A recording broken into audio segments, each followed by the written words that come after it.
Tonight, back-to-back, Mark Zahra claims his second Melbourne Cup on the Freedman train without a fight.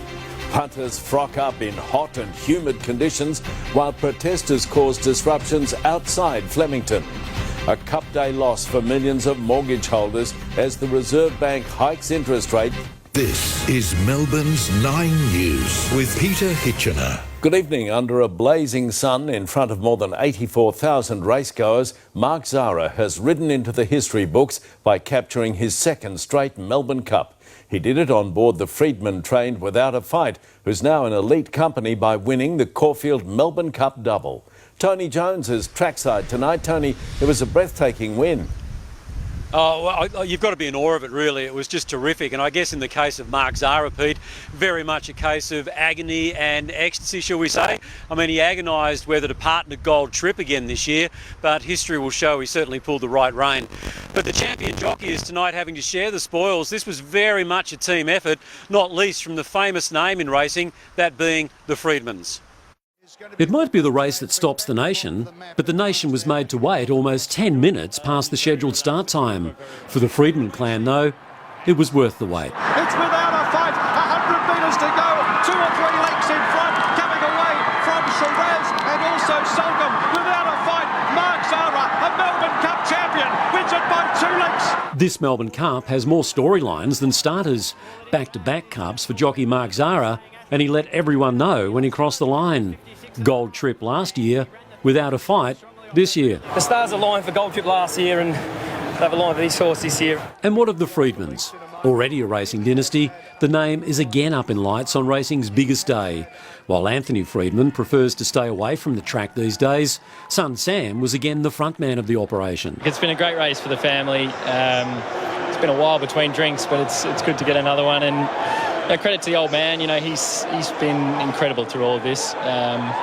His wisdom and experience in nursing a horse through like this. Sam's great-great-grandfather won 3 Melbourne Cups as a jockey in the early 1900s. His uncles won 5 as a training combination, 2 with Makybe Diva. Obviously Lee had an amazing history with the race. I was here in 2005 when Makybe Diva won her 3rd. And it feels pretty special to be up here. Then there's the champion himself. He was a British raider last year whose Melbourne Cup campaign was derailed by the wet. Handball to the Freedmans, he's now secured the Cup's double. Just the 12th horse to do so, the first since Ethereal in 2001. While he can now look forward to a spell, the jockey is certainly off the leash. Double trouble, perhaps. I'll stand up the irons doing this across the post. What are you doing, you moron? Zahra's riding brilliance, coupled with his uncanny knack of making the right call for the right horse, has only added to his army of fans this spring.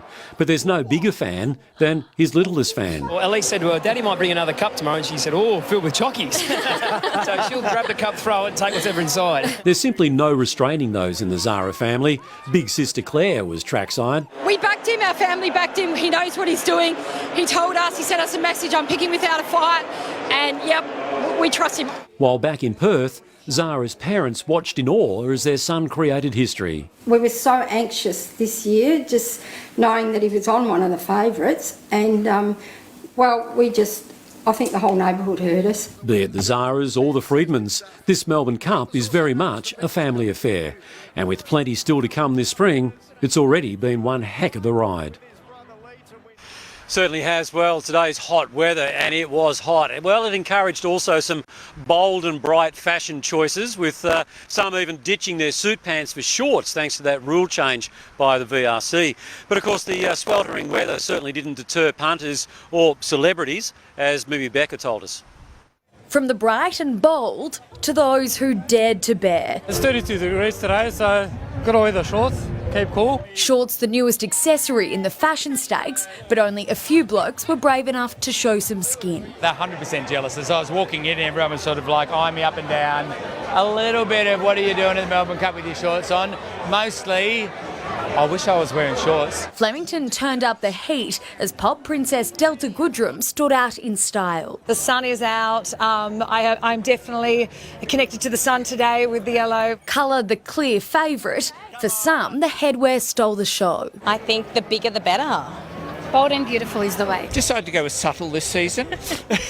Fashion model Adora Kesh at home in the birdcage. We went for this fun, yet fashion, elegant, sexy, cool look. Everyone's up for their touch-ups, they're getting their makeup touched up, they're getting their hair touched up. We're locking in fascinators. It's been a busy day. Two Matildas started the party at Mum. A champagne shower welcome in the warm weather. That's definitely one way to cool down. It might be a little bit sticky, but that's definitely okay. While the drinks were flowing in the birdcage, on the lawn there was an excruciating wait for more than an hour. It's been a tough one, hence why we have 4 drinks in one go. And a bottle of champagne. You guys are going to get through all of this? Oh, absolutely. We'll be back in 10 minutes. We're Irish. The heat getting to some, as many sought shade, however, and wherever they could. Got a bit of shade around the neck, no burns. Sunscreen on. These guys, I think they're English or something. They said, whoa, how much for your brolly, mate? Shoes came off early, punters settled in for a long day. Won a little bit, but not too much.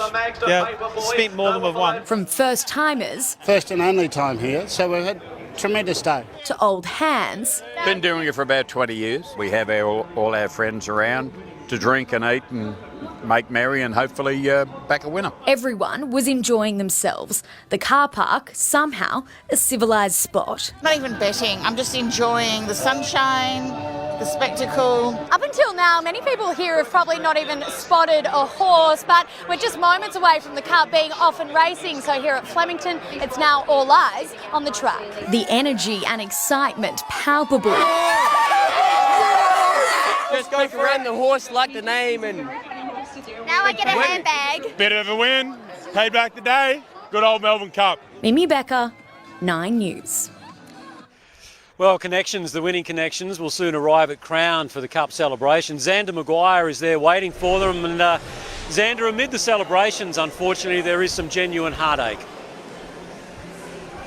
That's right, Tony. Unfortunately, at the completion of the 2023 Melbourne Cup, 3 horses have pulled up with lameness in their legs. So those horses are Right You Are, Alan Kerr and Gold Trip. Now, Gold Trip, of course, was last year's winner and carried the top weight in this year's race. It also had a very busy racing schedule heading into the Melbourne Cup. And Alan Kerr, interestingly enough, is the horse that required an extra vet examination this morning, Damien Oliver's ride, because it had stone bruising on one of its hoofs and that foot issue rearing up again. This is what Damien Oliver said at the completion of the race about Alan Kerr.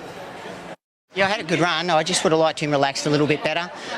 Probably just, for mine at this stage, didn't run out the strong 2 miles.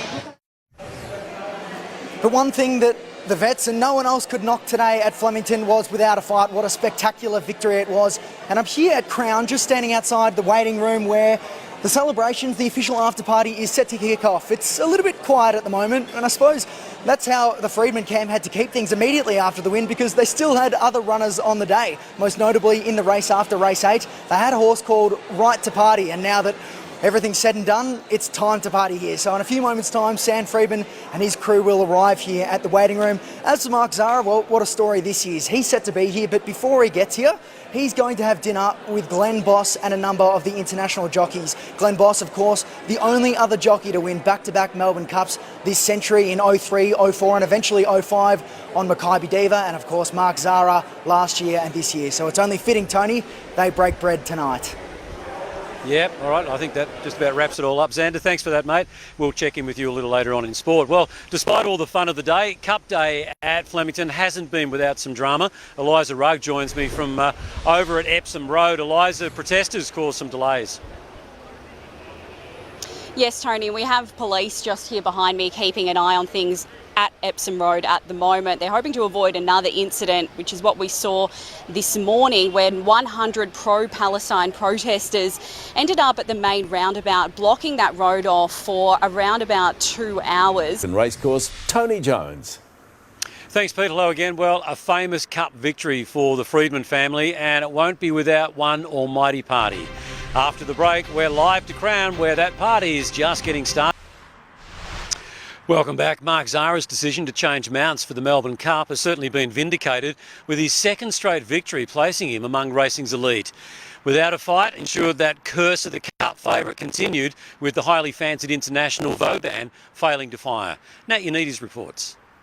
Flemington was the perfect stage for the stars of the show to stop the nation. And they're racing. The Chris Waller-trained Soulcombe again slow out of the blocks as Lloyd Williams' Serpentine surged ahead. Overwhelming favourite Vauban hit the lead coming into the straight, but the International Raider had a fight on its hands. It's without a fight, 100 metres to go, 2 or 3 lengths in front, coming away from Shiraz and also Soulcombe. Without a fight, Mark Zara, a Melbourne Cup champion, wins it by 2 lengths. That's 2 in a row for jockey Mark Zara, who ditched last year's winner Gold Trip to ride without a fight. Yeah, I walk past him, I still give him a wink, but I've moved right on. The sole focus was to win it again on this horse. The win paid $8 and $3 for a place. Despite the slow start, Soulcombe ran second, while Ruffy Shiraz came third. Favourite Vauban finished 14th, last year's winner Gold Trip 17th. Damien Oliver's ride Alan Kerr came in third last, while Right You Are failed to finish. It wasn't the Fairy Tale Cup farewell Oliver had hoped for, but he did have some success. And Wigham has won it. A record 87th Cup Carnival win for the champ.